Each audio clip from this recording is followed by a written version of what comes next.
बोलो शंकर भगवान की जय। गोविंद भगवान की जय। सांवरिया सरकार की जय। शिव महापुराण की जय। ओम नागेंद्र हाराय त्रिलोचनाय भस्मानकाराय महेश्वराय नित्याय शुद्धाय दिगंबराय तस्मै नकाराय नमः शिवाय मंदाकिनी सलिल चंदन चर्चिताय नंदीश्वर प्रमदनाथ महेश्वराय मंदार पुष्प पुष्प सुभूजिताय तस्मै मकाराय नमः शिवाय शिवाय गौरी वदनाब्जवृंदे सूर्या दक्षाद्वैर नासिकाय श्रीनीलकंठाय वृषाध्वजाय तस्मै शिकाराय नमः शिवाय वसिष्ठ कुंभोदगोत्तमार्य मुनीन्द्र देवार्चित शेखराय चंद्रार्क विश्वानर लोचनाय तस्मै वकाराय नमः शिवाय यक्ष स्वरूपाय जटाधराय पीनाक हस्ताय सनातनाय दिव्याय देवाय दिगंबराय तस्मै यकाराय नमः शिवाय पंचाक्षरमेदं पुण्यं ये पठे शिव सन्निधौ शिवलोकमवाप्नोति शिवेन सह मोदते। कर्पूरगौरं करुणावतारं संसारसारं भुजगेन्द्रहारं सदा वसन्तं हृदयारविन्दे भवं भवानी सहितं नमामि। बोले शंकर भगवान की जय।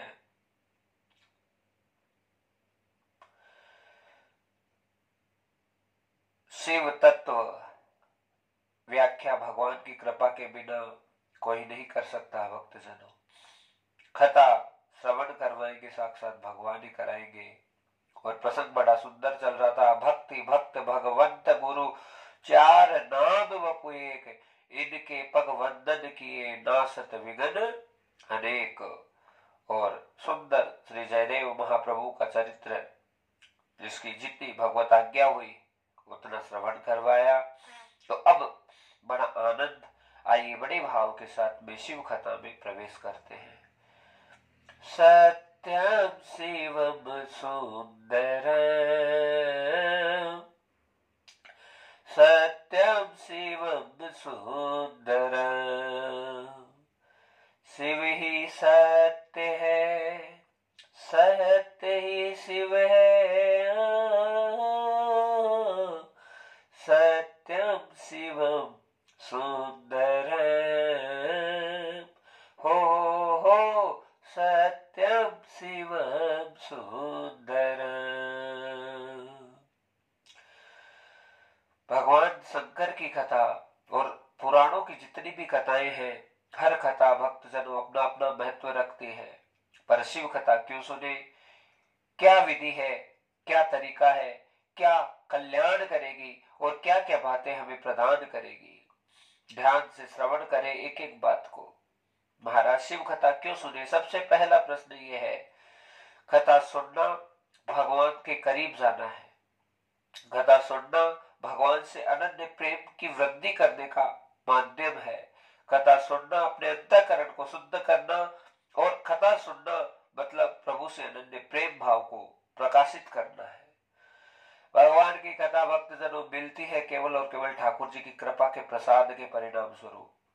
हम भी 4 दिन हो गए शिव कथा शिव कथा शिव कथा सोच रहे हैं कि प्रारंभ हो जाए, योग ही नहीं बना महाराज। जब तक भगवान की कृपा ना हो तब तक हम भगवत कार्य को अंजाम नहीं दे सकते।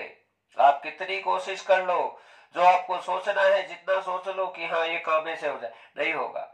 लेकिन बस आप अपने भरोसे रहो ही मत, यही तो सबसे बड़ा ज्ञान है।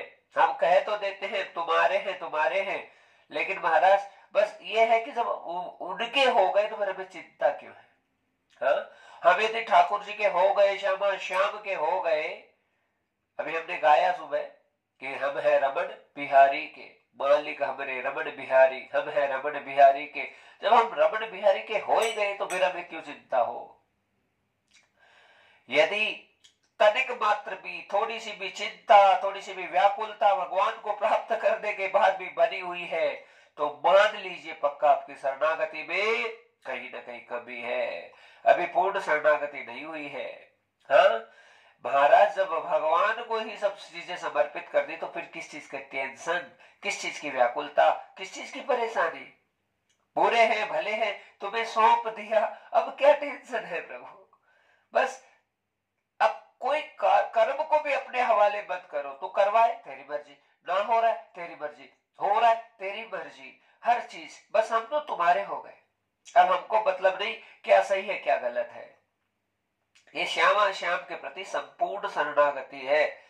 और जब शरणागति भगवान के प्रति हो जाती है, शिव के प्रति हो जाती है, हरि के प्रति हो जाती है, ईश्वर के प्रति हो जाती है, तो फिर चिंता नहीं करनी, केवल बस आनंद में रहो, परमानंद में रहो महाराज। अच्छा मिले ठीक है, बुरा मिले ठीक है, जैसा मिल रहा है जो मिल रहा है मेरे प्रभु की कृपा से हो रहा है, मैं कुछ कर ही नहीं रहा। हाँ? करता करता सब भगवान हो गए, और सर्वता कर तुम भगवान को बना दो, फिर हमें किसी चीज के बारे में सोचने की आवश्यकता ही नहीं रहेगी। शिव तत्व व्याख्या कैसे करें, संभव नहीं है। लेकिन जो भाव भगवान की कृपा से प्रकट होंगे व्यासपीठ से, और वो साक्षात भगवान गोविंद ही प्रकट करेंगे, दूसरे कोई नहीं करेंगे, हमारी श्यामा श्याम ही प्रकट करेंगे। तो जो भाव शिव कथा के प्रति हमारे बने, उन भावों को हम ग्रहण करके अपने जीवन का कल्याण करने की तरफ मार्ग प्रशस्त करें। कथा क्यों सुने? पहला प्रश्न है। कथा इसलिए सुने कि कथा हर प्रकार से मंगल प्रदान करती है। आर्थिक बल, सामाजिक बल, मानसिक बल, आध्यात्मिक बल, शारीरिक बल, बौद्धिक बल, हर प्रकार के बलों को प्रदान करने का माध्यम भगवत वाणी है, सत्संग है। और बिनु सत्संग विवेक न होई, राम कृपा बिनु सुलभ न सोई। कितनी कोशिश कर लो, लेकिन जब तक भगवान की कृपा नहीं होगी तब तक सत्संग है वो प्राप्त नहीं होता। भाग्योदेन भव जन्म समर्जितेन, भागवत का श्लोक है। सत्संगम च लभते पुरुषो सदावे, अज्ञान हेतु कृत मोह मदांतकारम, नासम विद्या यही तदोदयते विवेक है। महाराज, विवेक की प्राप्ति तब होगी जब अविद्या का नाश होगा।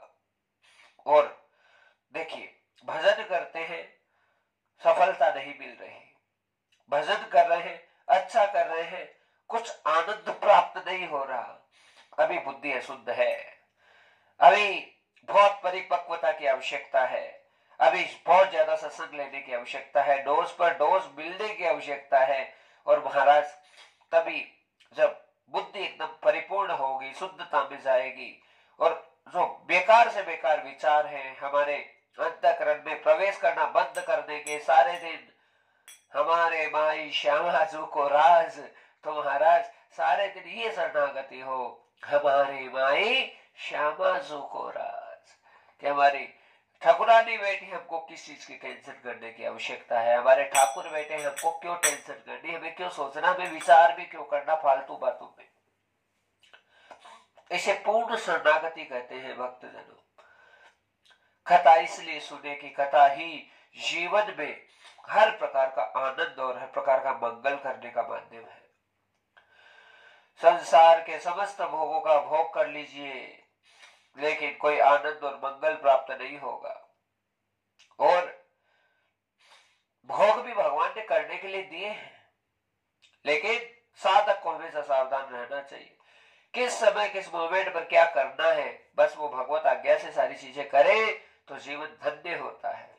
तो महाराज यहाँ कथा सुने, इसलिए सुने कि कथा हर प्रकार से आत्मिक बल प्रदान करती है और शारीरिक पुष्टता प्रदान करती है। शरीर के जो अंग हमारे क्षीण भिन्न हो गए, आंख नाक कान मुख, हाँ, उपस्थेंद्रियां और हमारे रोम, हमारी त्वचा, हमारी जिह्वा जो भगवत वाणी से विमुख हो रही है और अपने स्वर्ण कमलों को, माफ करना, श्रवण कमलों को यदि महान बनाना है, अपने कर्णपुटों को महान बनाना है, तो नित्य निरंतर हमें भागवती कथा का, पुराणों की कथा का श्रवण है वो करते रहना चाहिए।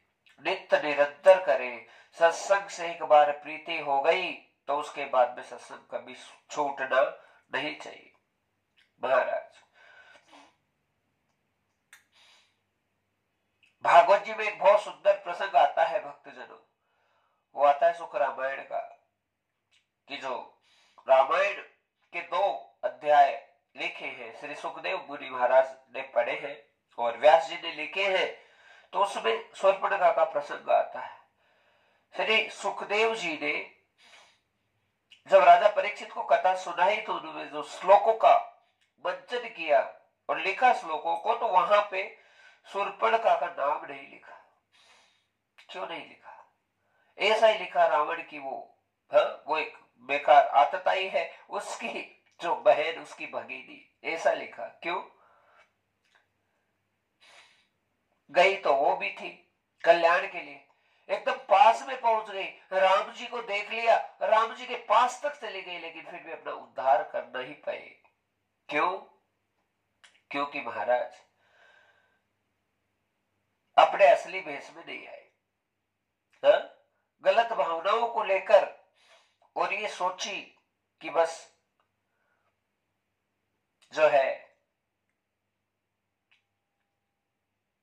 मुझे ये युवक है, इस श्री राम, इस ये भाव नहीं थे, बस ये थे कि बस भोग वासना को लेकर आई। लेकिन उसका परिणाम क्या हुआ? हाँ, सुखदेव मुनि महाराज कहते हैं कि उसकी सबसे बड़ी प्रॉब्लम ये थी कि उसकी बुद्धि शुद्ध नहीं थी। अशुद्ध बुद्धि के साथ में भगवान से कोई भी व्यवहार करेंगे, एकदम पास में पहुंच गए, एकदम किनारे पर आ गए, लेकिन फिर भी हम अपना कल्याण नहीं कर सकते। कहने का मतलब है कल्याण करना है तो पहले बुद्धि को शुद्ध करना है, और बुद्धि शुद्ध होगी निरंतर सत्संग, नित्य नित्य सत्संग। हाँ, बाद में शूर्पणखा ने भी इस बात को मान लिया कि बस आपकी शरणागति, तो भगवान ने उसका उद्धार किया, लेकिन उसे हमेशा बुराई का प्रतीक माना। कल्याण तो रावण का भी किया ठाकुर जी ने, लेकिन उसे यश की प्राप्ति नहीं हो पाए। इसलिए प्रभु के पास जब भी जाए तो बस भाव ये रहे कि हमारा हर प्रकार से मंगल और आनंद हो जाए। शिव तत्व कथा क्यों सुने? अपने कल्याण के लिए सुने। कहां से कैसे कथा प्रकट होगी? देवी सारण्य पवन पावन भूम्यो, देवी सारण्य की पवित्र पावन भूमि, और वहां पर सूत सूत महाभागे श्री सूत जी महाराज है, ऊंचे आसन पर प्रतिष्ठित है, और आज श्री सूत जी के सामने बहुत सारे ऋषि संत महात्माओं का आगमन होने वाला है।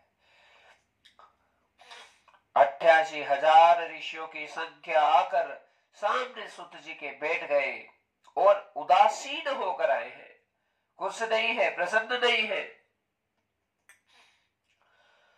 भक्तजनों, हम सब इतना करते हैं भगवान भगवान भगवान, जो कोई हमें साधन बता देता है, सारे साधन करते हैं, फिर भी हमारा चेहरा तो लटका ही रहता है, हमें तो उदासीनता परेशान ही करती रहती है। मतलब क्या है? कहीं ना कहीं कमी हो रही है।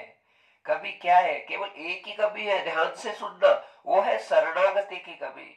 हाँ, हमसे संपूर्ण शरणागति परमात्मा के प्रति नहीं हो पा रही है। कहीं ना कहीं द्वंद्व है, कहीं ना कहीं कोई बात बची हुई है, कहीं ना कहीं ये मन में भाव है कि हमारा अच्छा हुआ कि नहीं हुआ। अरे अच्छा ना होता तो फिर महाराज तुमको वृंदावन से कथा नहीं मिलती, और इस महाराज को वृंदावन से कथा कहने का अवसर प्रदान नहीं होता। महाराज एक बार यदि हम प्रभु के हो गए, एक विद्वजन जिनका नाम तो हमसे विस्मृत हो रहा है, लेकिन उन्होंने इतना सुंदर, वृंदावन के ही रसिक है, इतना सुंदर उन्होंने बोला। शब्दों पर ध्यान देना। वो ये कह रहे हैं कि अरे काम, अरे क्रोध, अरे मद, अरे लोभ, अरे मत्सर, अरे अहंकार मेरे अंदर आ जा। मेरे एक बहुत बड़े साधक जिस बात को कह रहे हैं, मेरे अंदर आ जा, सब चीजें मेरे अंदर आ जा। जब सबने सुना तो पूछा कि महाराज आप ऐसा क्यों बोल रहे हैं? सब डरते हैं काम से, क्रोध से, मद से, लोभ से, मत्सर, अहंकार, ये सब बुराइयों से। सब बड़े बड़े ऋषि कहते हैं कि तुम निकलो हमारे हृदय से, हमारे अंदर श्री रघुनाथ जी का प्रवेश हो, श्री ठाकुर जी का प्रवेश हो, शंकर जी का प्रवेश हो, तुम निकलो। लेकिन आप तो कह रहे हो कि सब आए। क्यों कह रहे हैं? इसलिए कह रहे हैं कि महाराज आगे वो जो बात कह रहे हैं बड़ी दम वाली है, और वो ये कह रहे हैं कि अरे भैया तुम सब आ जाओ, क्योंकि मुझे वृंदावन धाम प्राप्त हो गया है, मुझे ठाकुर की कृपा प्राप्त हो गई है, श्यामा श्याम का आग्रह प्राप्त हो गया है, और अब तुम मेरे अंदर भी आओगे तो मैं तुमको भी निहाल कर दूंगा। तो मेरी अंतिम अवस्था तक मेरा पीछा मत छोड़ना। मैं अपना कल्याण तो करूंगा ही, लेकिन साथ में तुम सबका उद्धार कर दूंगा। तो मेरे अंदर आकर बैठ जाओ, क्योंकि मुझे वृंदावन प्राप्त हो गया है, मुझे धाम प्राप्त हो गई है। ये धाम की महिमा है भक्तजनों। हम कैसे भी किसी रसिक से जुड़ जाते हैं अंतःकरण से, हमारा कल्याण हो चुका है। बस अपने विश्वास को कभी डगमगाना नहीं चाहिए। गुरु आज्ञा को मत तोड़ो। सदगुरु का किसी भी हालत में हमसे अपराध ना बने, इस बात का विशेष ध्यान रखें। ब्राह्मणों का, वैष्णवों का, संतों का, विप्रों का कोई अपराध ना बने, हमारा जीवन महान होगा। सूत जी के सामने 88,000 ऋषियों की संख्या आकर बैठ गए, और बैठकर प्रश्न करने लगे कि महाराज हम सारे साधन करके आए हैं, सर्व साधनम परिपूर्णम नस्तम शांति प्रीत्यर्थम, कि महाराज बहुत सारे साधन किए लेकिन हमें शांति है वो प्राप्त नहीं हुई। तो हम क्या करें? ऐसा कौन सा साधन करें जिससे हमें निश्चित रूप से अपने अंतःकरण में आनंद और मंगल की प्राप्ति होने लगे और हमारे कल्याण का विषय बन जाए। हाँ, हम चाहते हैं कि जो धर्म, अर्थ, काम, इनमें से जो मोक्ष रूपी पदार्थ है वो हमें सहज प्राप्त हो जाए। और संसारिक कामनाओं की यदि बात करें तो उसमें भी वो कामनाएं हमारे लेस मात्र भी नहीं रहे। महाराज प्रश्न बड़े सुंदर है, लेकिन आप भी कथा सुन रहे हैं भक्तजनों, सब एक एक बात पर ध्यान देने की कोशिश करना। बात यह है महाराज कि श्री शिव महापुराण की कथा हर प्रकार से धर्म, अर्थ, काम, मोक्षाणाम सद्देर सिद्धीर भवेतम, सारी सिद्धि और हर प्रकार के आनंद को प्रकट करती है। लेकिन कथा चाहे भागवत की हो चाहे शिव की हो, जब तक प्रभु के प्रति अनन्य प्रेम के भाव उत्पन्न होंगे तब तक महाराज कथा केवल संसार ही दे पाएगी। और हम कभी नहीं चाहते एक वक्ता होने के नाते कि आपको संसार मिले। हम तो हमेशा ये चाहेंगे कि आपको भगवान मिले, आपको परमात्मा मिल जाए, और हम कोई नहीं चाहते इस बात को कि हमें भगवान मिले, क्योंकि हम ये मानते ही नहीं है कि भगवान का लाभ क्या है। हम तो ये मानते हैं कि बस मेरे गाड़ी आ जाए, मेरा बंगला हो जाए, मेरे बाल बच्चे हो जाए, मेरी नौकरी लग जाए, मेरा ये काम हो जाए, मेरा वो काम हो जाए। उसके अलावा हम किसी चीज के बारे में सोचते ही नहीं है। और क्यों नहीं सोचते? इसलिए नहीं सोचते कि महाराज हम जो है बस केवल संसार में अपना स्वरूप मानते। देखिए, संसार में जो स्वरूप है वो शरीर का है, और ये जो जितने साधन है वो शरीर के हैं, लेकिन हम तो एक विशुद्ध आत्मा है। हाँ, हमारा जो सूक्ष्म शरीर है साक्षात परमात्मा का है, आत्मा परमात्मा का अंश है, ईश्वर अंश, जीव अविनाशी, चेतन अमल सहज सुख राशि।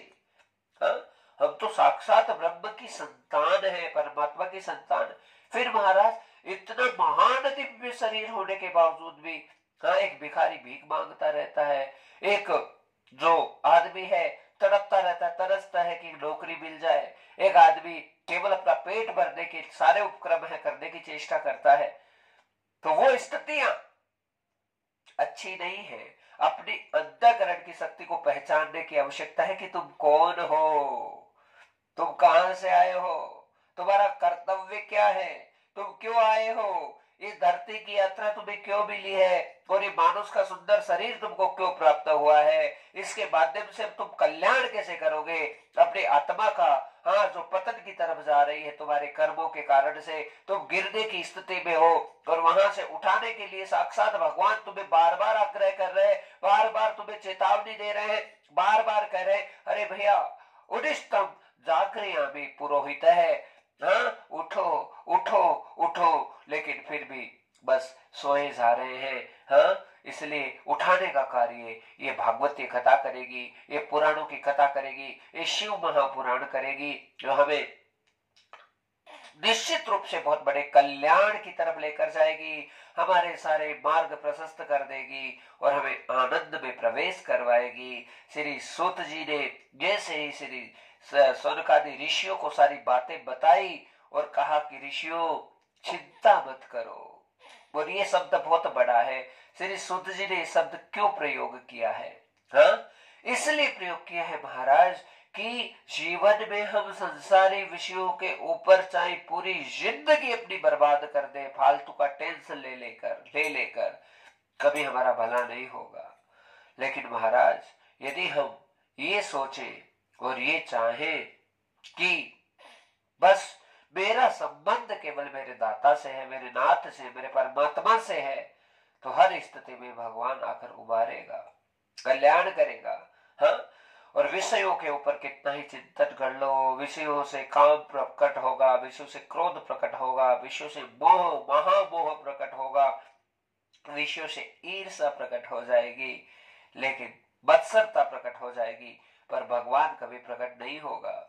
भगवान तो विषयों को साइड में रखकर और केवल परमात्मा का चिंतन करने से एक घड़ी भी नहीं लगती है, पता नहीं कब आकर तुम्हारे अंतःकरण में दस्तक दे देगा।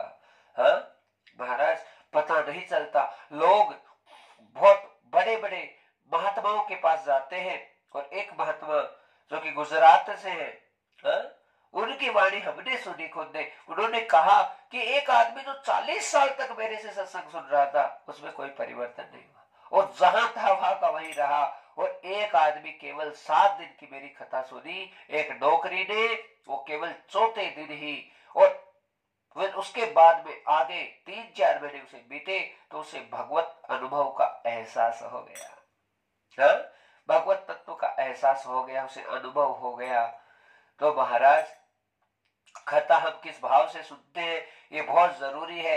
एक एक शब्दों को अपने अंतःकरण में जब तक उतारने का प्रयत्न नहीं करेंगे, जब तक महाराज ये कोशिश नहीं होगी हमारी एक एक शब्द हमारे अंदर उतर जाए, तब तक हमारा कल्याण का विषय उत्पन्न नहीं होगा।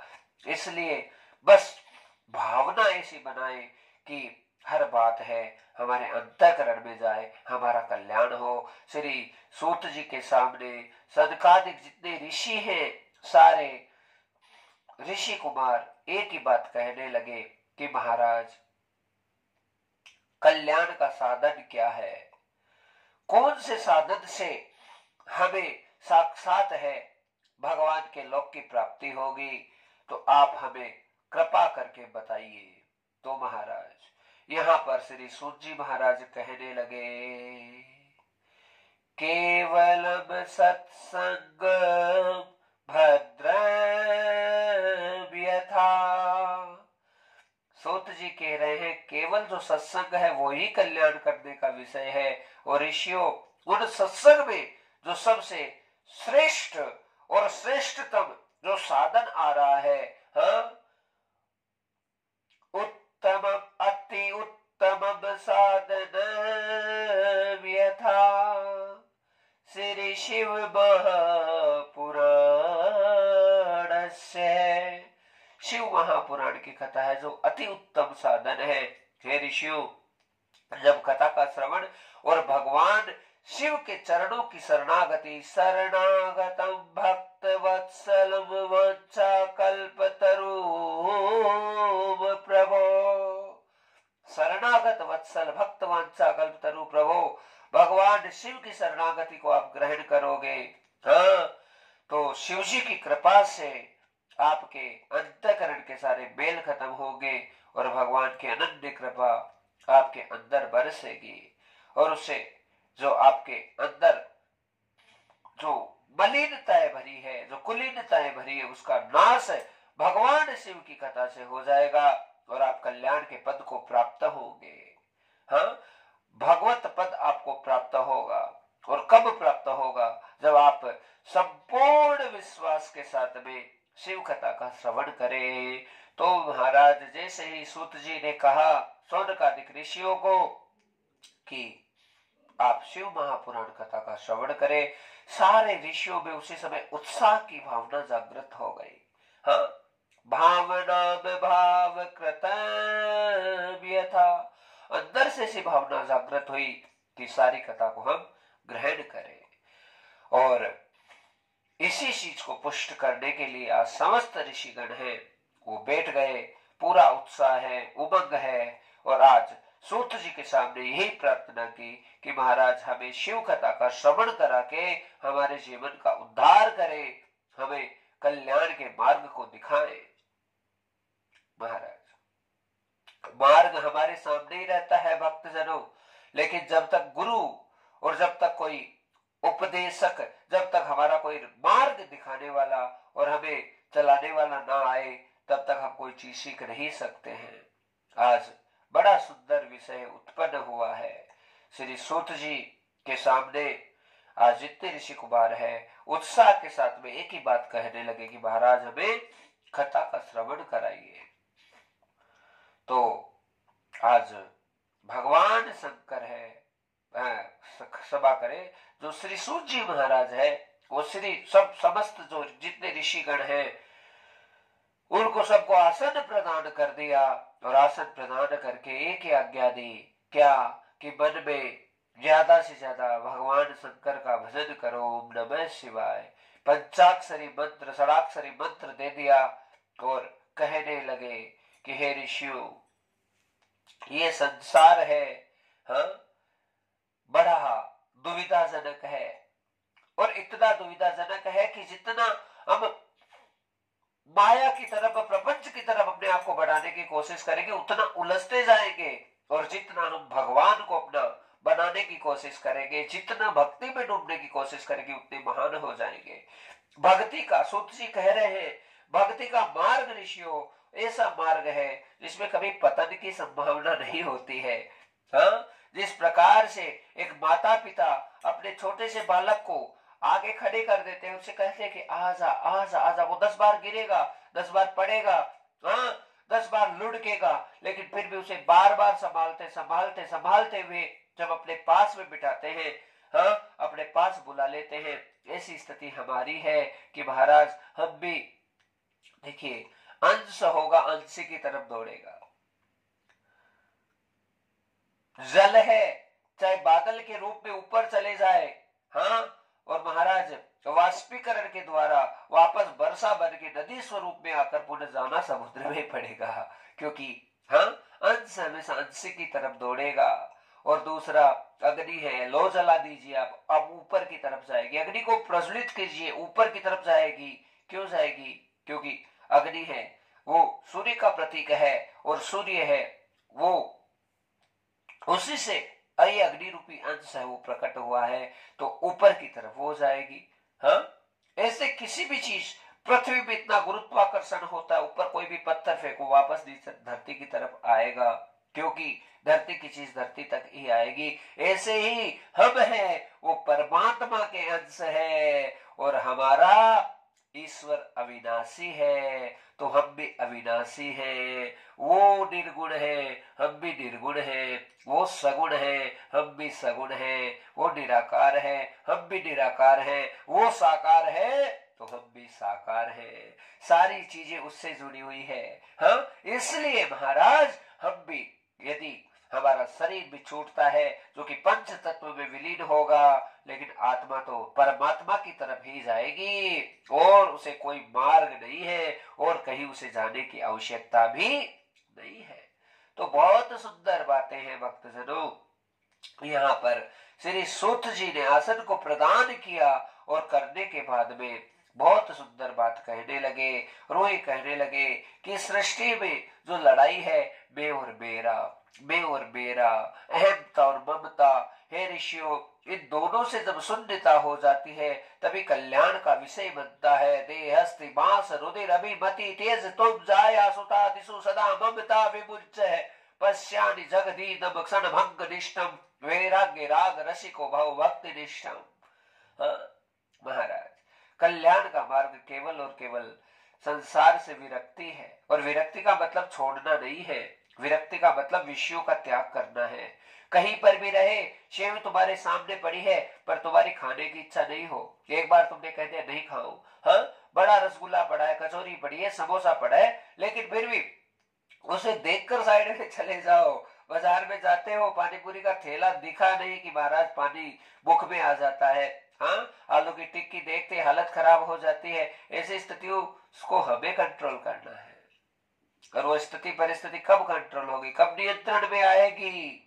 वो तभी नियंत्रण में आएगी कि जब हम मन से बस इतना भजन करें, इतनी भक्ति करें, इतनी साधना, इतना जब तब हमारा हो कि हमें सब चीजों से एक वैराग्य की, विरक्ति की भावना हमारे अंतःकरण में आ जाए कि सब व्यर्थ है। और आप दुनिया में किसी को भी कितना प्रसन्न करने की कोशिश कर लो, कोई नहीं कर सकता। संसारी लोगों को कोई संतुष्ट नहीं कर सकता है। अपने प्राणों को भी लगा दोगे तो भी संसारी विषयी पुरुष है कभी प्रसन्न नहीं होंगे। हाँ, इतनी प्रसन्नता के लिए अपने गुरुदेव भगवान को रिझाने की कोशिश करो। इतनी प्रसन्नता के लिए अपने भगवान को रिझाने की कोशिश करो। और यदि वो एक बार प्रसन्न हो गए तो ठीक है, उनका व्यवहार कैसा भी रहे तुम्हारे प्रति, लेकिन तुम्हारा उद्धार कर चुके हैं, तुम्हारा कल्याण कर चुके हैं, और तुम्हें जहां पहुंचाना है वहां पहुंचा चुके हैं। वो उसी का नाम सदगुरु है। तो महाराज, यहाँ पर श्री सूत जी के सामने जितने ऋषि कुमार बैठे, उनके मन में एक ही प्रश्न है, श्रवण मूल भागे शिव महापुराण से। महाराज, आज हमारे पता नहीं कितने जन्मों के पुण्य उदय हुए हैं कि उसके कारण से हमें श्री शंकर भगवान की कथा श्रवण करने का अवसर प्रदान हो रहा है। एतस्मात् परे किंचित् मन शुद्धेन वेदते श्री शिव महापुराण लापै।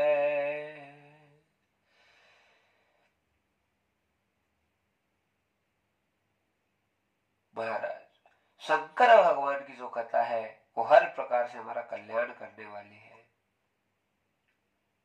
इस श्लोक में थोड़ा सा ही जोड़ना है, जन्म जन्मांतरम भवेत पुण्यम शिव महापुराण से लभेत। हर प्रकार से जब बहुत सारे पुण्यों का उदय होता है तब जाके भगवान शंकर की, भागवत की, कोई भी अनन्य पुराणों की कथाएं हमको प्राप्त होती है। बहुत आनंद का विषय होता है जब हमारे जीवन में कथा का प्रवेश हो जाता है। इससे बढ़कर सौभाग्य का विषय उत्पन्न नहीं हो सकता। भक्तजनों, आज बड़ा सुंदर ये भाग जागृत होने का विषय आया है कि आज सारे ऋषिगण बैठे और बैठते ही जो प्रश्न किया उसका उत्तर है श्री सूत जी महाराज देने लगे और वो कहने लगे, ऋषियों, ये संसार केवल माया के अधीन है, और ऐसी माया मेरे प्रभु की जो इतनी प्रबल है कि बड़े से बड़े ऋषि मुनि योगी महात्मा सबको गिराने की ताकत रखती है, क्योंकि परमात्मा की माया है जो किसी के बस में नहीं हो सकती। हाँ, भगवान की माया है, लेकिन बचने का माध्यम एक ही है कि अहम शून्य हो जाए। मन में कहीं ना कहीं अहंकार बना रहता है, मैं मेरा, मैं कुछ हूं, मैं कुछ हूं। जब तक इस बात को मानेंगे कि मैं कुछ हूं, तब तक आप कभी कुछ नहीं बन पाएंगे। इस बात को अपने अंतःकरण से संपूर्ण रूप से डिलीट कर दो कि आप कुछ भी नहीं। अरे हम तो हो गए जिसके होने थे, हमें अब कुछ होना ही नहीं है, बस बिक गए, एक बार ही बिकते हैं। बिन बोल बिकू सांवरिया तेरी यारी पे, बिन बोल बिकू सांवरिया तेरी यारी पे, यारी पे तेरी यारी पे, यारी पे रे तेरी यारी पे, बिन बोल बिकू सांवरिया तेरी यारी पे, बिन बोल बिकू सांवरिया तेरी यारी पे, यारी करे ते हरिस चंद्र दे, यारी करे ते हरिस चंद्र दे, यारी करे ते हरिस चंद्र दे, सत्य बोध कराऊं, बिन बोल बिकू सांवरिया तेरी यारी पे, लबिकू सांवरिया तेरी यारी पे, यारी पे तेरी यारी पे, यारी पे तेरी यारी पे, बिन बोल बिकू सांवरिया तेरी यारी पे। अब इतना ही भाव बन रहा है भक्तजनों।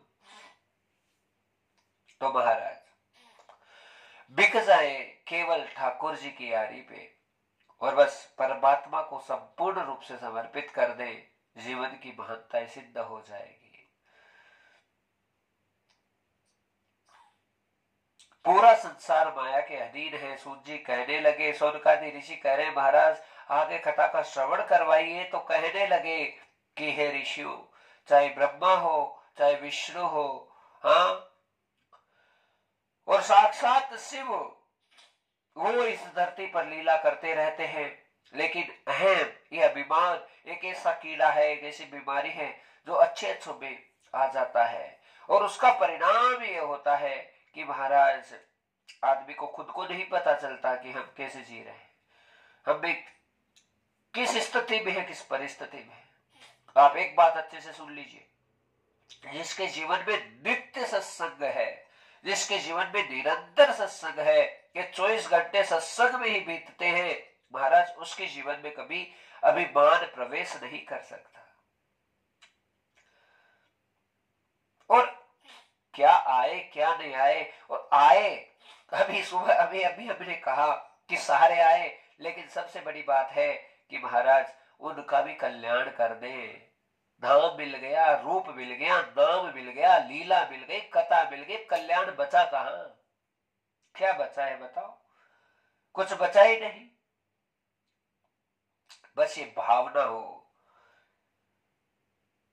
कि अब जैसा जो शरीर दिया है, समर्पित भाव से जितना जनता जनार्दन है, जितना लोक कल्याण, जन कल्याण हो सके, भगवत वाणी के द्वारा संपूर्ण मानव जाति को धन्य करे, कृतार्थ करे, अपने जैसे शब्द परमात्मा ने दिए हैं, और निर्द्वंद भाव से भगवान की सेवा में समर्पित हो जाएं। एक ही भाव रखे कि नाथ बस अब तेरे हो गए, और अब तुम्हारी वाणी को जन जन तक पहुंचाना है प्रभु, और कल्याण का विषय उत्पन्न करना है।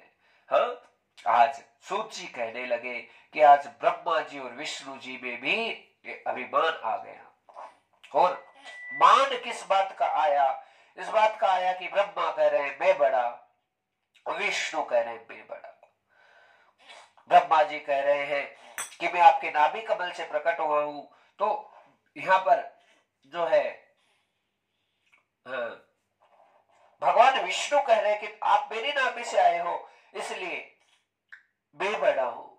और ब्रह्मा जी कह रहे हैं कि पूरी सृष्टि को चलाने की काबिलियत और उत्पत्ति करने की ताकत मैं रखता हूं, इसलिए मैं बड़ा हूं।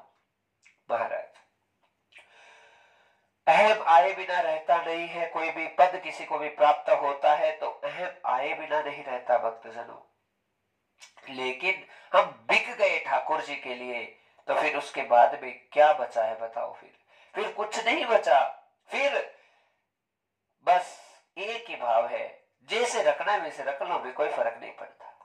मारो आपकी मर्जी, काटो आपकी मर्जी, ठोको आपकी मर्जी, पीटो आपकी मर्जी, आपके हैं। आपको जैसे हमको काम भी लेना वैसे ले लो, हमें कोई फर्क नहीं है नाथ, हम आपके हैं।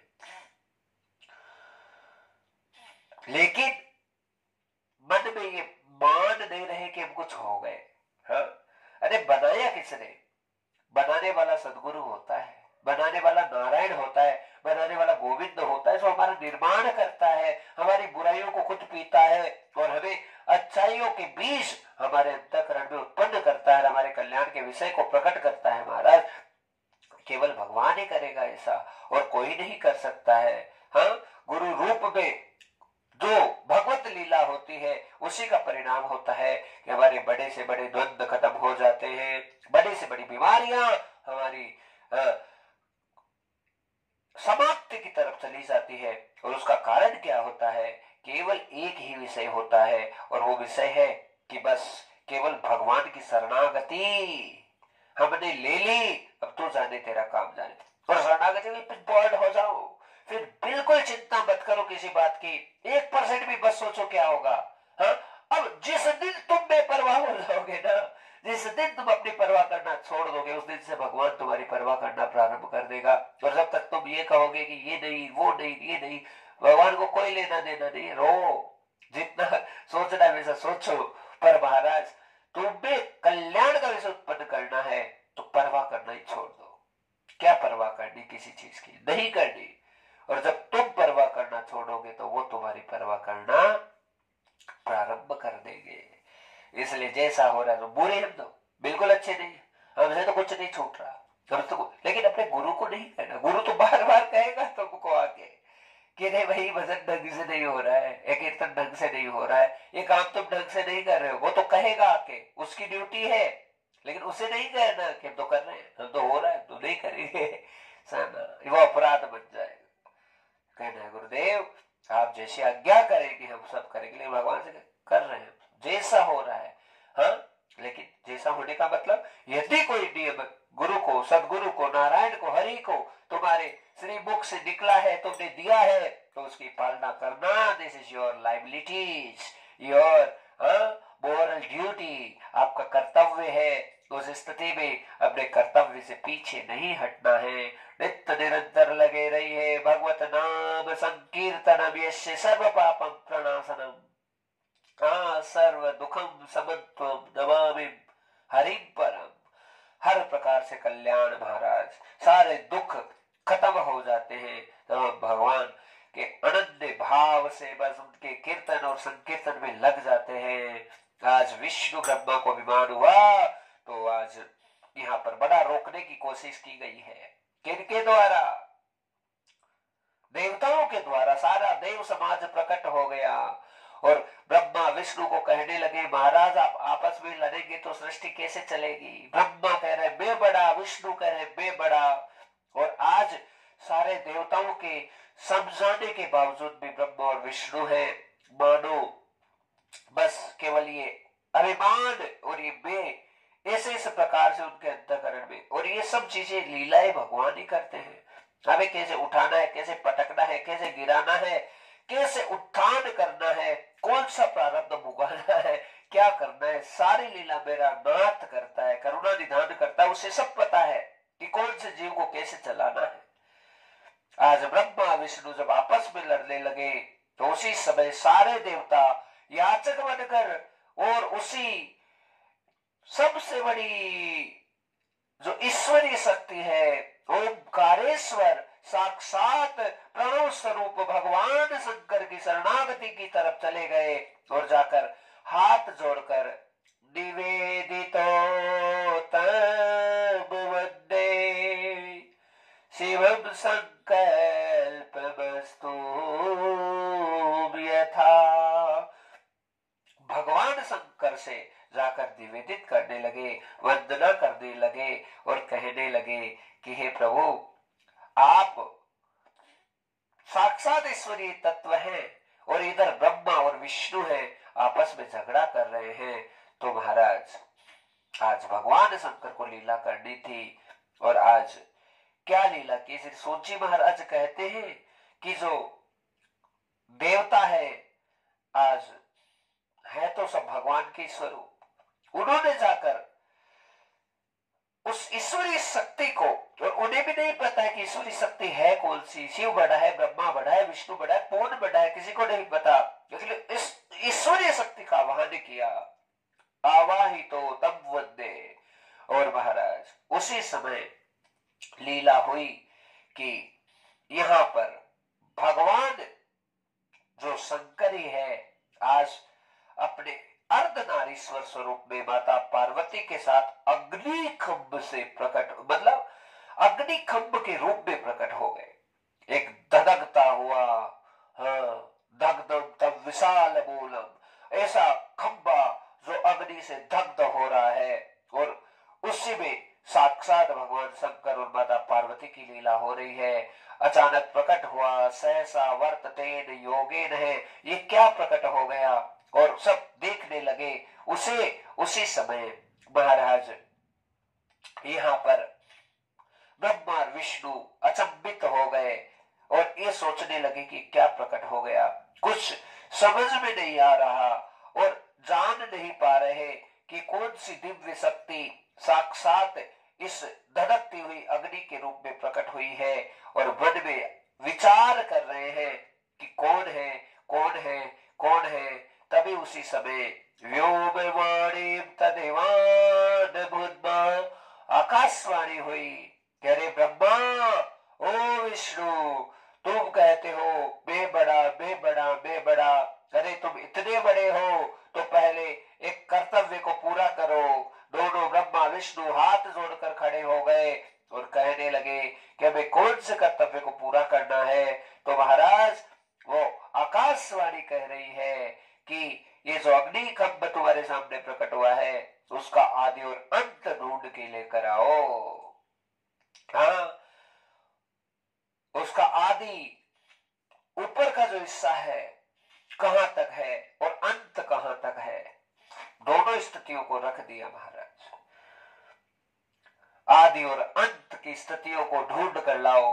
ब्रह्मा जी ने कहा विष्णु जी हमें ये कार्य करना पड़ेगा, ये कौन सी शक्ति प्रकट हुई है।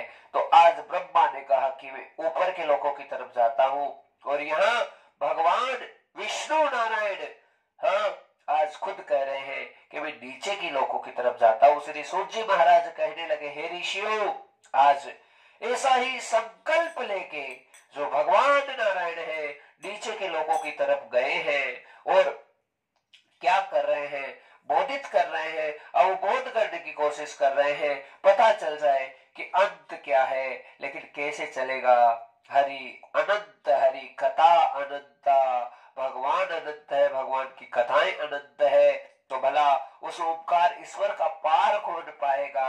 आज परेशान होकर पुरुष महाराज जो भगवान विष्णु है आ गए और समस्त सब जगह उन्होंने उसे ढूंढने की कोशिश की कि इसका अंत मिल जाए, अंत मिल जाए, पर नहीं मिला।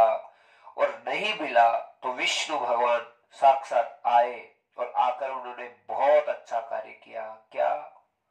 उन्होंने केवल सत्य का वाचन किया। हाँ? जो बात, जो स्थिति और जो परिस्थिति थी उसे एकदम सामने रख दिया और कोई ऐसी मंत्रणा नहीं की कि महाराज कोई बात को छुपाया हो। ये एक बहुत बड़ी अच्छी निशानी है भक्तजनों। हाँ? आप अपने जीवन में जितना ट्रांसपेरेंट रहेंगे उतना बढ़िया होगा। लेकिन कई बार संगत का फल ऐसा होता है कि आप चाहे लाख बार सत्य बोलने की कोशिश करोगे, लेकिन फिर भी संगति कुसंग में चले गए, दुसंगति हो गई।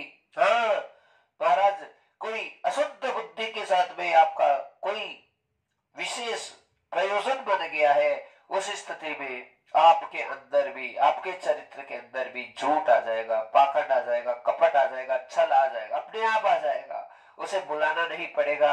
हाँ, पूतना का संग भगवान ने ही किया, लेकिन भगवान के कोई फर्क नहीं पड़ा। क्यों नहीं पड़ा? क्योंकि वो ईश्वर है। पर जीवात्मा का जीवात्मा से कोई किसी भी प्रकार का संबंध होता है तो गुण और अवगुण होते हैं, वो विशेष रूप से बुद्धि में प्रविष्ट हुए बिना रहते नहीं है। आज केवल और केवल सत्य का भाषण किया और आकर कहने लगे विष्णु भगवान कि हे सर्वश्रेष्ठ, हे ईश्वरीय सत्ता शक्ति स्वरूप, आज आप साक्षात अग्नि स्वरूप में प्रकट है, मैं आपको प्रणाम करता हूं। अभिवादनम शीलस्य नित्य वृद्धे पशे विनय चत्वारि तस्य वर्धन्ते आयु विद्या यशो बलम। प्रणाम करने का लक्षण यह है कि महाराज कोई छोटा हो बड़ा हो, हाँ, सबका सम्मान, सबका मान और सबको अच्छे से आदर सम्मान करना, मान करना ही जीवन की सबसे बड़ी विशेष मूल बात होती है। तो आज इसी स्थिति को प्रकट किया कि आयु विद्या यशो बलम, चार चीजें प्रणाम करने से बढ़ती है। सुबह उठते ही साष्टांग होकर धरती को प्रणाम करो, हाँ, सारा आशीर्वाद अंदर उतर जाएगा। रात को सोते से पहले साष्टांग होकर प्रणाम करो, अपने माता पिता को सबसे पहले प्रणाम करो, अपने गुरुजनों को प्रणाम करो। जितना प्रणाम करेंगे उतना आशीर्वाद बढ़ता ही जाएगा। वृंदावन की पवित्र भूमि ऐसी पवित्र भूमि है भक्तजनों, जहां पर बड़े बड़े संत महात्मा साधु सब लेटे रहते हैं जमीन पर। क्यों? क्योंकि उन्हें पता है प्रणाम का जीवन में बहुत बड़ा महत्व है। आज भगवान नारायण ने उस अग्नि स्वरूप साक्षात ईश्वर को प्रणाम किया और कहने लगे महाराज मैंने बहुत कोशिश की कि नीचे के अंत को मैं जानू, कई वर्षों बाद में मैं पुनः वापस आया हूं, लेकिन मुझे आपका कोई भी अंतिम छोर है वो नजर नहीं आया। सत्य का वाचन आज एकदम सामने रख दिया। महाराज सत्य बोले, लेकिन मीठा बोले, अच्छा बोले, जिससे आनंद हो, परमानंद हो। ऐसा सत्य भी ना बोले जिससे हमारी वाणी तो कटु से भरी है, कांटों से भरी है, कंटिल हो चुकी है, और फिर हम कहते सत्य बोलते सत्य बोलते। ऐसा सत्य नहीं बोले तो अच्छा है। सत्य वही बोला जाए जो हमें सुख प्रदान करे, सत्य वही बोला जाए जो सामने वाले को हर्ट ना करे, सत्य वही बोला जाए। ऐसे व्यवहारिक जगत में कौन ऐसा है जो झूठ नहीं बोलता? बताओ, कोई भी ऐसा नहीं मिलेगा। हाँ? हमारे ठाकुर जी की तो बात ही नहीं कर सकते महाराज। लेकिन इसका मतलब ये नहीं कि भगवान सत्यभाषित नहीं है, भगवान हमेशा सत्यभाषित है। पर महाराज व्यवहारिक जगत में ये सब चीजें होती है, पर उसमें भी हमें बस ऐसा ही व्यवहार करें कि जिस प्रकार से आटे में नमक डाले, बस उतना सब कुछ, थोड़ी बहुत 19-20 चीजें हो जाए तो चल जाती है।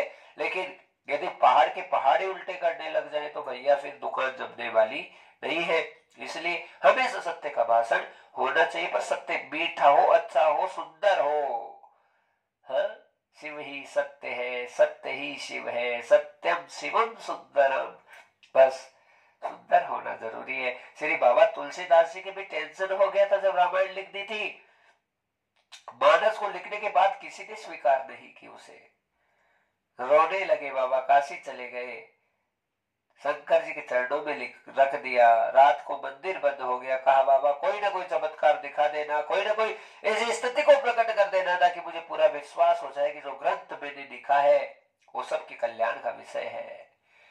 महाराज लीला हो गई। 3 शब्द हरि ओम तत्सत अपने आप ही उस रामायण जी की पोथी के ऊपर प्रेषित हो गए। और ये साक्षात भगवान शंकर के हस्ताक्षर थे, जो सुबह तुलसीदास जी ने जैसे इन शब्दों को देखा, नेत्रों में आंसू बरसने लगे और कहने लगे, वाह मेरे दाता, तेरी लीला अद्भुत है। ये विश्वास था बाबा तुलसीदास का।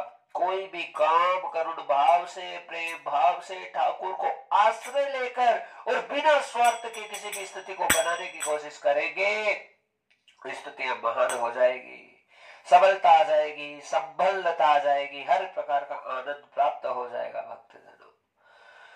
तो बहुत सुंदर विषय है, उत्पन्न है कि यहाँ पर विष्णु भगवान ने, नारायण भगवान ने जो सत्यता थी उसे एकदम साक्षात प्रतिपादित कर दिया। पर जो ब्रह्मा जी गए थे, आज मन में छल कपट आ गया। कपट देगा तो भगवान देगा, छल देगा तो भगवान देगा, सही देगा तो भगवान देगा, गलत देगा तो भगवान देगा। सारी स्थितियां केवल भगवान की कृपा से ही और भगवान से ही प्रकट होती है। आज महाराज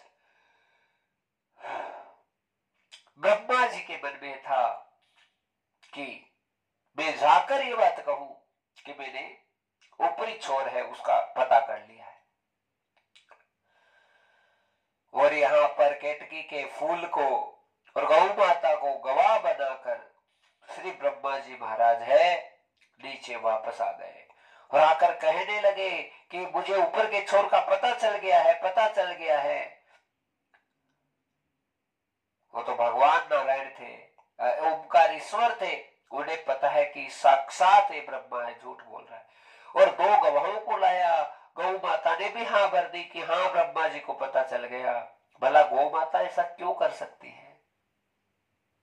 देखिए, ब्राह्मण और गौ का बहुत बड़ा संबंध है। यदि गोवंश खत्म होगा तो ब्राह्मण को खत्म नहीं करना पड़ेगा, ब्राह्मण अपने आप ही खत्म हो जाएगा। और ब्राह्मण खत्म हो रहा है तो गोवंश खत्म हो रहा है। दोनों का कॉन्ट्रा संबंध है भक्तजनों। गाय जैसे जैसे पतन की तरफ जा रही है, वैसे वैसे ब्राह्मणों की बुद्धियां भ्रष्ट हो रही है, और ब्राह्मण ही समाज का सबसे बड़ा शिरोधार्य तत्व है, जो हर जीवात्मा का कल्याण करने की सामर्थ्यता रखता है। यदि तुम्हारा वर्ण ब्राह्मण है, ब्राह्मण कुल में तुम जन्मे हो, तो तुम सबका कल्याण करने की सामर्थ्यता रखते हो। लेकिन तुम क्षत्रिय हो, वैश्य हो, शूद्र हो, तो केवल खुद का कल्याण करने की सामर्थ्यता रखते हो। उस स्थिति में तुम्हें किसी का संकल्प लेकर किसी की पूजा पाठ करने का अधिकार नहीं है, यदि तुम ब्राह्मण योनि में नहीं हो तो। यदि तुम ब्राह्मण हो, तुम विप्र हो, तो तुम्हें अधिकार है सबका कल्याण करने का। और एक ब्राह्मण ही होगा जो महाराज सबको तार के ले जाएगा भगवान के द्वार पे, सबकी रक्षा करेगा, सबका कल्याण करेगा, सबका उद्धार करेगा। ये विप्र ही होता है जो समाज का शिरोधारी है। पर विप्र तभी बचेगा जब गाय बचेगी। गाय नहीं होगी तो ब्राह्मण भी नहीं बच पाएगा। और ब्राह्मण का कल्याण तभी है जब गाय सुरक्षित है, गाय का कल्याण तभी जब ब्राह्मण सुरक्षित है। दोनों कॉन्ट्रा स्थितियां हैं। गाय का भी पतन होने वाला है और ब्रह्मा का भी पतन होने वाला है। क्यों? क्योंकि दोनों की बुद्धि कलुषित हो गई है। बुद्धि में जब छल कपट, द्वेष, राग, जलन, ईर्ष्या, मत्सरता का प्रभाव ज्यादा बढ़ जाता है, तो ये बड़ा नहीं है, बढ़ाया गया है। कोई भी चीज दी जाती है केवल विधाता के द्वारा, भगवान के द्वारा। ठाकुर जी ने दी है, उसे भी प्रसाद समझ के ग्रहण कर लो। दुख दिया है, रोने की जरूरत नहीं है, प्रसाद समझो। सुख दिया है, प्रसाद समझो। अच्छा किया है, प्रसाद समझो। बुरा हुआ है, प्रसाद समझो। हर स्थिति में बस केवल परमात्मा का प्रसाद समझकर उसे माथे से लगा लेना चाहिए। हाँ, और शिरोधार्य सर्वम यथा सर्वमूलम सर्वदेवम च है। सारा दिया हुआ विधान है केवल सर्वदेव परमात्मा का है, और उसी स्थिति में उस चीज को स्वीकार करना चाहिए। तो महाराज बहुत सुंदर बातें होने लगी है। यहाँ पर ब्रह्मा जी है आकर झूठा वाचन करने लगे। गुरु से कपट, मित्र से चोरी, या हो निर्धन या हो कोढ़ी। हाँ, बस अपने गुरुजनों से कभी गलती से भी छल नहीं करे, कपट नहीं करे, झूठ का वाचन नहीं करे। एक भी झूठ अब सदगुरु महाराज ठाकुर जी के सामने बोल देते हैं, हरि के सामने बोलते हैं, तो उस एक झूठ का प्रभाव ये होता है भक्तजनों कि हमारे जितने किए हुए अच्छे सुकृत हैं वो सारे के सारे तत्काल जलकर भस्म हो जाते हैं और हमें अनंत जन्मों की निर्धनता प्राप्त हो जाती है। हम कोढ़ी हो जाते हैं और हमारा शरीर है गल गल कर कटने लग जाता है। क्यों? क्योंकि ये प्रमाण है महाभारत का युद्ध, जहां पर धर्मराज युधिष्ठिर ने केवल एक झूठ बोला द्रोणाचार्य जी से, अपने सदगुरु द्रोणाचार्य से एक झूठ बोला, परिणाम ये हुआ कि महाराज दुर्योधन धर्मराज युधिष्ठिर को अंतिम समय में आसानी से मौत भी नसीब नहीं हुई।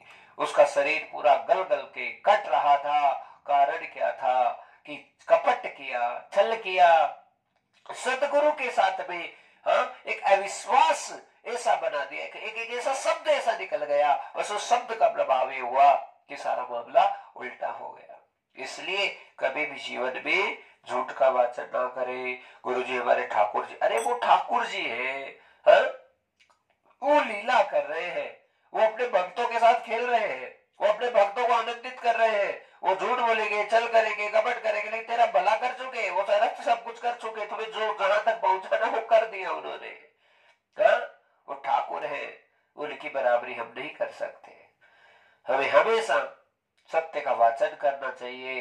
ब्रह्मा जी से बहुत बड़ी गलती हुई और उसका परिणाम क्या हुआ भक्तजनों? परिणाम ये हुआ कि जो ब्रह्मा जी थे उनको आज बहुत बड़े रोष का सामना करना पड़ रहा है। और वो ये होने लगा, जो अग्नि स्तंभ प्रकट हुआ था उसमें एक सी धधकती हुई अग्नियां प्रकट होने लगी और देखते देखते तीक्ष्ण दृष्ट महाकाय कल्पांत दहनोप में भैरवाय नमस्तुभ्यम, आज भैरू जी महाराज प्रकट हो गए। और ऐसे भैरू जी के रुद्र रूप को आज ब्रह्मा सहन नहीं कर पाए।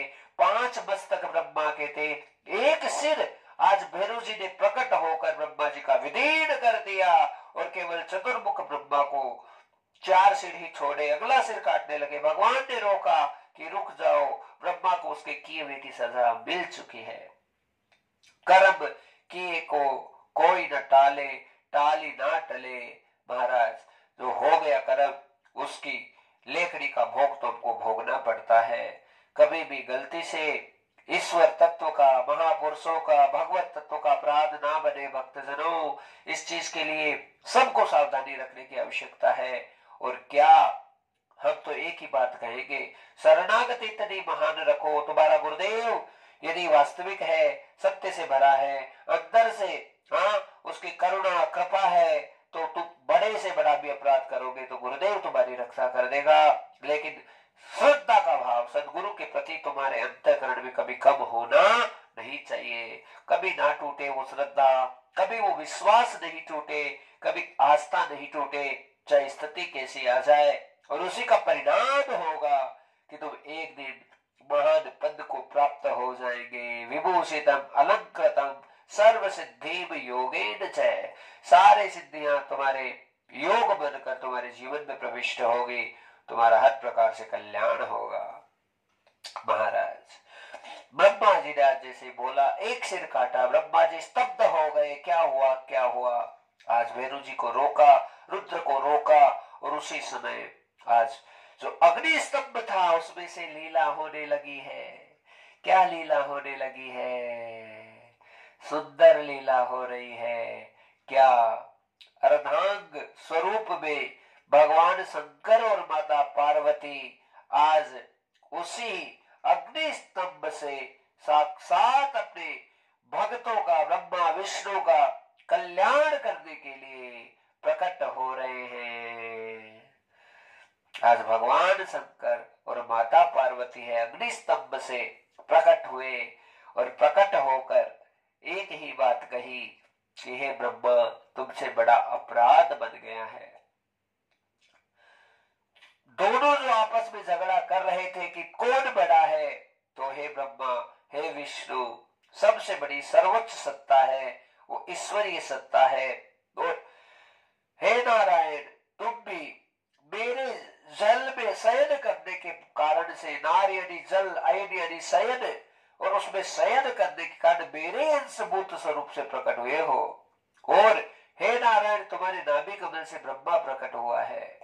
आज सारी बातें भगवान शंकर है, ईश्वरीय तत्व शिव साक्षात उस जगदम्बा भगवती के साथ प्रकट हुआ और कहने लगा कि बस यदि कोई चीज सत्य है तो केवल वो ईश्वरीय सत्ता है, वही सत्य है। हे ब्रह्मा, हे विष्णु, मेरी उपासना करो, हाँ, और उपासना करके अपने जीवन को धन्य करो। और एक बात एकदम सत्य है भक्तजनों, बिना भजन के कभी भगवान की प्राप्ति नहीं होती है।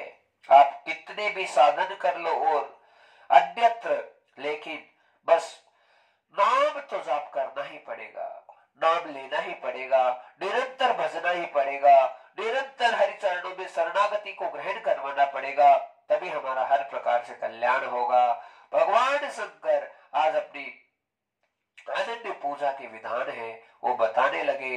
इसी दिन से आज माता पार्वती और जो शंकर जी प्रकट हुए, उसी दिन से शिवरात्रि का जो पर्व है पूरे ब्रह्मांड में मनाया जाने लगा, क्योंकि महाराज अग्नि स्तंभ से साक्षात भगवान अर्धनारीश्वर स्वरूप में प्रकट हुए हैं और सुंदर स्वरूप के साथ में गंगाधरम ललाट कृतम डमरुधर त्रिशूल मूलम। भगवान शंकर की छटाकटा अद्भुत है और उसके साथ में मां पार्वती अपनी दिव्य शोभा स्वरूपा, हाँ, के रूप में भगवती प्रकट हुई है। और दोनों के स्वरूप को देखकर मानो यही एहसास हो रहा है कि साक्षात संपूर्ण सुंदरताएं आज धरती लोक पर उतर आई है। अपने अद्भुत दर्शनों के साथ में ब्रह्मा विष्णु साष्टांगम, प्रणाम योगम, दोनों ने साष्टांग होकर भगवान को प्रणाम किया है। और उसी समय भगवान शंकर अपने पूजा के विधानों को बताने लगे, अलग अलग विधान भगवान शंकर बताने लगे, कहने लगे कि मेरा जो प्रणव मंत्र है, जिसे ओम, ये सबसे श्रेष्ठ है। प्रणव का जो जाप करेगा उसका जीवन धन्य होगा।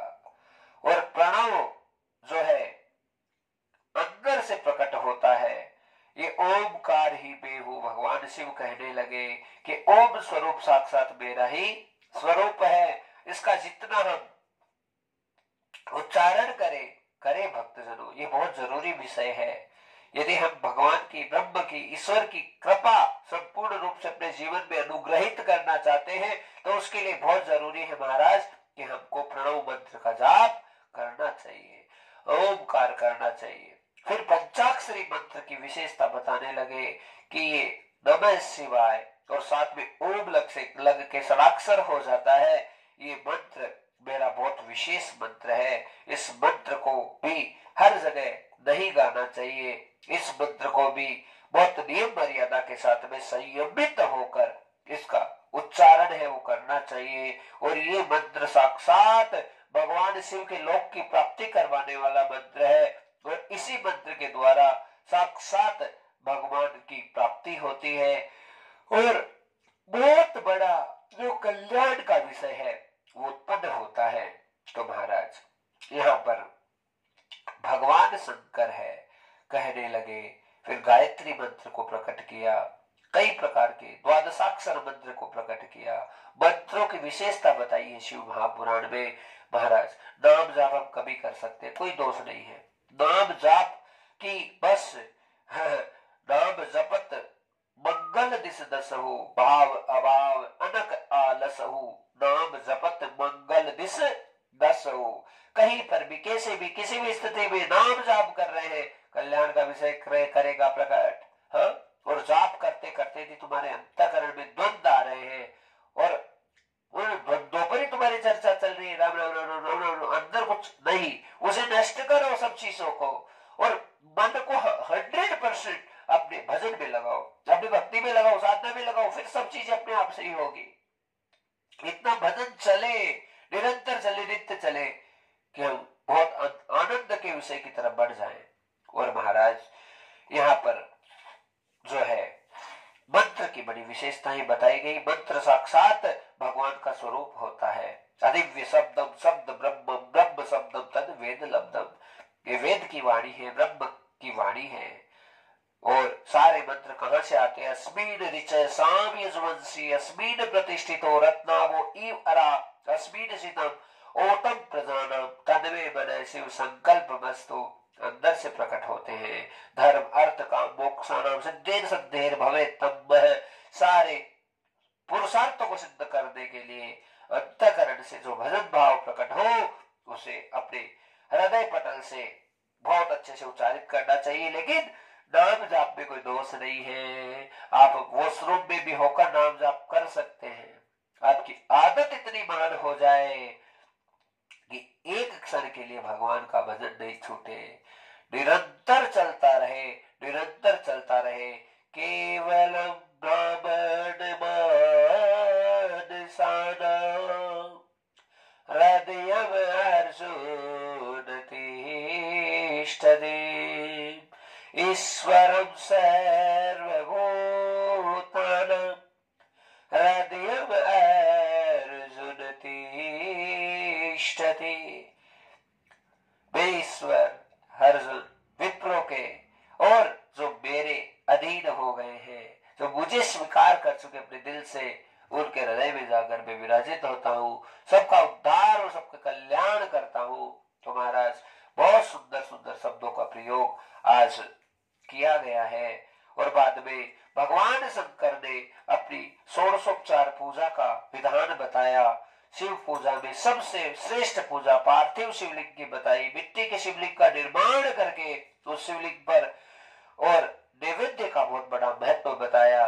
पूजा करते समय अक्षत, पूजा करते समय रोली, पूजा करते समय मोली, ये हमारे भाव है भक्तजनों। सबसे महान पूजा मानसी पूजा होती है। मन में ही मान लीजिए शिवलिंग का निर्माण कर लिया, मन में ही सुंदर जो फूल आपको अद्भुत शंकर जी के अर्पित होते हैं, वो सारे फूल, कमल का फूल भगवान शंकर को सर्वस्व प्रिय है। हाँ, गुलाब का फूल भगवान को बहुत प्रिय है। चंपा चमेली कभी शंकर भगवान के नहीं चढ़ते, क्योंकि केतकी का फूल जो गवाह बनकर आया था उसे श्राप दे दिया कि कभी शिवलिंग पर नहीं चढ़ेगा। गौ माता का मुख बंद कर दिया, उसकी वाणी को बंद कर दिया। शिव ने ही श्राप दिए थे, क्योंकि तुम झूठे गवाह बन के आए हो। इसलिए गलत आदमी की संगत उसमें रहना और उस गलत आदमी का साथ देना मतलब हम भी बहुत बड़े अपराधी हो गए हैं, कल्पित हो गए महाराज। हमारा उद्धार नहीं होगा इस बात से। तो बहुत आनंद का विषय उत्पन्न हुआ। यहाँ पर भगवान शंकर है, वो यही कहने लगे कि मेरी पूजा का विधान पार्थिव शिवलिंग का पूजन करना, उस पे समस्त सामग्रियों को निर्वहित करना, भगवान शंकर के खीर का प्रसाद बड़ा महानता सिद्ध करता है।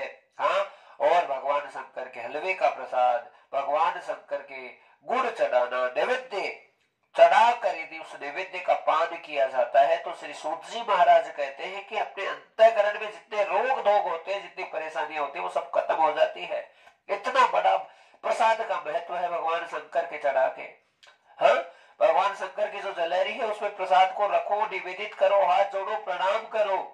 और हो सके तो अग्नि स्वरूप साक्षात शिव का है, अग्नि में थोड़ा से प्रसाद को छोड़ दो और फिर उस प्रसाद को ग्रहण करो, जीवन महान होगा भक्तजनों।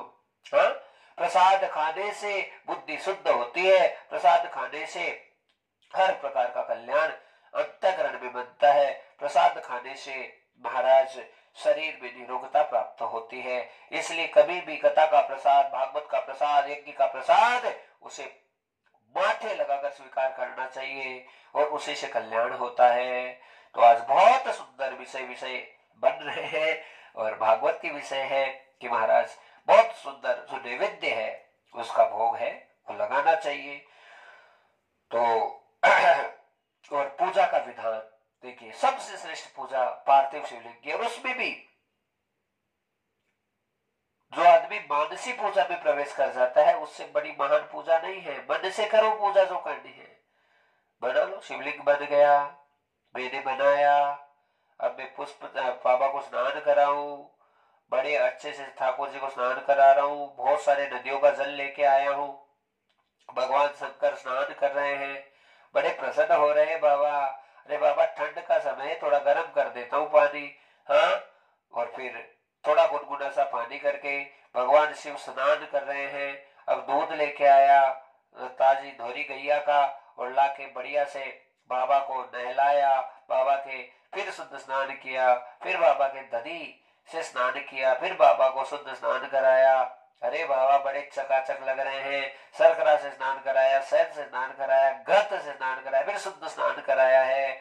अब तो बाबा बड़े चमक रहे हैं और मेरे बाबा को अब प्रणाम कर रहे हैं। और बाबा का जो स्नान से अधिष्ठित जो जल है उसे आंखों के असुरों के लगाया है, और नैनों के लगाया, नेत्रों के लगाया है।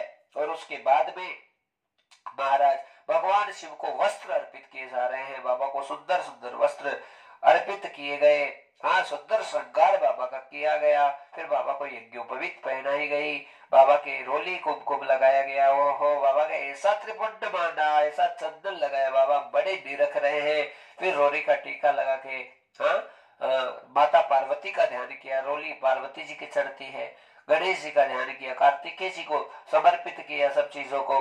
बाबा के दुर्बा चढ़ाई, बाबा के अबीर चढ़ाया, गुलाल चढ़ाई, बाबा के नैवेद्य अर्पित किया, हाँ, और धूप ध्यावना की बाबा के, और बहुत अच्छे से बाबा के फल चढ़ाया। फिर बाबा को दक्षिणा अर्पित कर दी। अब लंबे होकर बाबा को प्रणाम कर रहे हैं। ये मानसी पूजा है। मन से बना लो सब चीजों को, और इस स्थिति में जाते जाओ भावों में। आज तो वृंदावन में घूम रहे हैं, श्यामा श्याम मिल गए, श्याम सुंदर ने बहुत पीला पटका पहन रखा है, बहुत सुंदर लग रहे हैं। और श्यामा जी आज तो महाराज नीले वस्त्रों से अलंकृत होकर हमें बहुत बड़ा सुख प्रदान कर रही है, हाँ। अरे श्यामा जी के पैरों में बड़ी सुंदर महावर लगी हुई है, श्यामा जी बड़ी सुंदर लग रही है। ये भाव बनाइए, इन भावों से बहुत आनंद की प्राप्ति है, वो हो जाएगी भक्तजनों, हाँ। तो ये मानसी पूजा, और उसमें यदि आंख खोलकर पूजा करें सामग्रियों के द्वारा, द्रव्यों के द्वारा, तो पार्थिव शिवलिंग की पूजा है, तो सबसे श्रेष्ठ पूजा बताई गई है। मंदिर में जाकर भगवान शंकर को एक लोटा चढ़ाने का मतलब है कि अपना समर्पित भाव है भगवान शंकर के प्रति प्रदर्शित कर रहे हैं। पर लोटा तो चढ़ाए, पर बदले में कुछ मांगे नहीं। यदि हम पूजा करके कुछ भगवान से मांगते हैं तो परमात्मा कभी भी उस भाव से प्रसन्न नहीं होगा। इसलिए कभी नहीं मांगना है, जो दिया जैसा दिया बस बढ़िया है ठाकुर, हाँ, हम चला लेंगे, हमको किसी चीज की आवश्यकता नहीं है। बस प्रभु तेरी कृपा बनी रहे, करुणा बनी रहे, तेरी कृपा बनी रहे, और किसी चीज की जरूरत नहीं। इन भावनाओं को जागृत करें। भगवान शंकर ने संपूर्ण भाव है बताए। माता पार्वती ने साक्षात दर्शन दिया। विष्णु जी को, शिव जी को आज्ञा हुई कि सृष्टि का निर्माण करो। आगे सृष्टि का निर्माण करके संपूर्ण सृष्टि को चलाने का आग्रह आज भगवान शंकर जी से प्राप्त हुआ है। और इन सब चीजों को निभाने के लिए, शिव की आज्ञा का सिरोधार्य करने के लिए ब्रह्मा और विष्णु है, वो तैयार हो रहे हैं। और आगे की कथा अब हम है कल श्रवण करेंगे कि आज संपूर्ण महात्म्य तो हो नहीं पाया, इतना कि भगवान शंकर आज अग्नि स्तंभ से प्रकट हुए हैं और बड़ा आनंद का विषय उत्पन्न हुआ है। तो भक्तजनों बस यही कहेंगे कि बहुत ज्यादा व्यस्तता है, आगे कथा भी है 27 तारीख से वृंदावन में, तो उनकी व्यवस्थाएं हैं, और भी बहुत सारी व्यस्तता इतनी ज्यादा हो रही है। जितना समय हम भगवान शंकर के चरणों में समर्पित कर सकते हैं उतना करने की कोशिश करेंगे, प्रयत्न करेंगे। आइए थोड़ा सा कीर्तन करते हैं, फिर कथा को विश्राम करते हैं। बड़े भागवत भगवान की जय, शिव महापुराण की जय। हर हर महादेव शंभो, काशी विश्वनाथ गंगे। हर हर महादेव शंभो, काशी विश्वनाथ गंगे। काशी विश्वनाथ गंगे, काशी अमरनाथ गंगे। काशी विश्वनाथ गंगे, काशी अमरनाथ गंगे।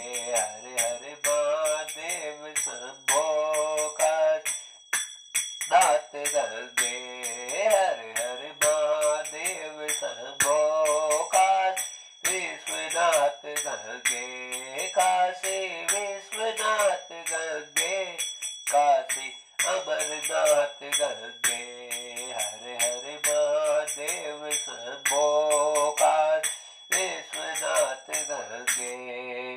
बोले शंकर भगवान की।